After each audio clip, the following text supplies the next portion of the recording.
Hi everyone, Jessica here from Paper Ink Stamp and welcome back to my channel. So today's video we're going to be using the newest issue of Simply Cards and Papercraft again to create a second card, and hopefully this is going to be something different from that first card that we created earlier on in the month, and this will just give you some more ideas on how you can use the free stamps.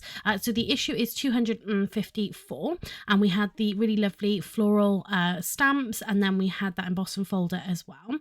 But with this one we're just going to use one of the stamps, which we're going to do some stamping afterwards, and we're just going to create a really simple ink blended background. So I've cut a piece of cardstock here, so I'm going to make an A6 size card, and as you guys know my A6 cards measure 5 3/4 by 4 inches, so I've cut this panel down to be that size, and then I can trim it down again when I'm ready to pop it onto my card base.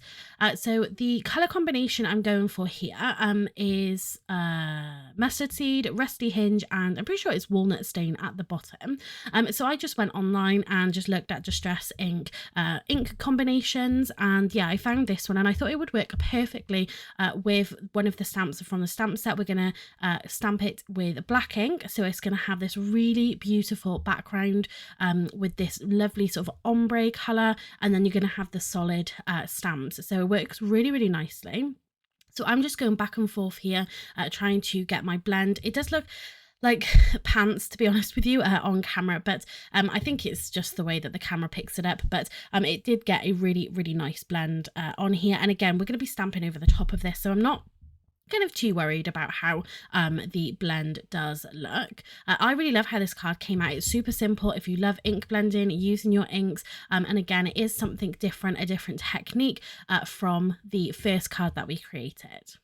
So because these are distress inks, they react with water, so I decided to add again a little more interest onto our background and just added some droplets of water onto here. So I just sprayed my spray bottle into my hand and then just sort of flicked it onto my background, and then just used a paper towel to pick up any excess. And again, it just makes that background a little bit more interesting. What you could do here to really amp this up again is you could add some sort of like shimmer powder to the back of this. You could do some white splatter on here as well. You could use the inks to splatter some color on. It's completely up to you. You can really take this a bit further, but again, I didn't want to kind of detract at all from this color combination. The background, I wanted that color to be there, and obviously then this really beautiful set of flowers as well. So as soon as I saw it, I thought this would work really nicely as just stamping it into black. There's not tons of space on here in the stamp to add that color.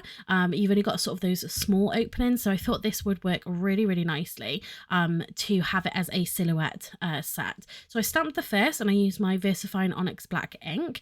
So I stamped it on the one side, and you saw me there just flip my stamping platform around and then just line it up slightly lower, because I really didn't want any of the flowers to overlap each other. I wanted them to kind of, for you to be able to really see everything. So I just moved it around, moved it a little bit lower, and yeah, now it just looks like one complete set of flowers, like it was one stamp. And I really love how this came out. You could as well, if you wanted to heat set this with some embossing powder, like some clear embossing powder maybe, would add a little bit of shine to this, but yeah, I just really love how this looks, and I think that color combination for that background is so beautiful. So I would encourage you just to have a look online at, you know, distress ink color combinations. So many people have made videos and you know, have got sort of like pictures and things of the color combinations, because you can find some really nice ones. This isn't one that I would sort of ordinarily put together, but yeah, I just think it looks so beautiful with that black silhouette as well. And I picked out a sentiment. I think it was just for you, and I'm trying to work out whether I wanted to add any sort of dimension, if I wanted to add the sentiment with dimension, but I just decided to stamp this straight onto my background.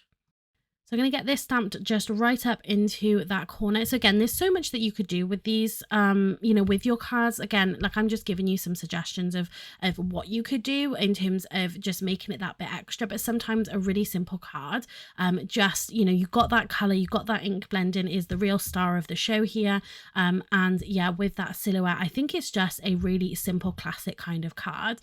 And to pair this, I decided to do a black matte layer, which I haven't really done that much, to be honest. honest, I haven't pulled out a lot of black cardstock for mats and layers, but again, it works nicely because we've got the black ink on here. So it all just kind of works together really, really nicely. Again, if you had some shimmer on that background, you could swap out a black mat for maybe some like holographic if you wanted to. Try to bring one of the colors out from your project, from your card, into your mats and layers. But black is a good option if you really want to draw the eye into what you've done. It can be quite of a dramatic matte and layer that you can add. I added some foam onto the background because again, this is a very simple card. So just adding those foam pads to the back is just really going to help give this card a little bit of a step up.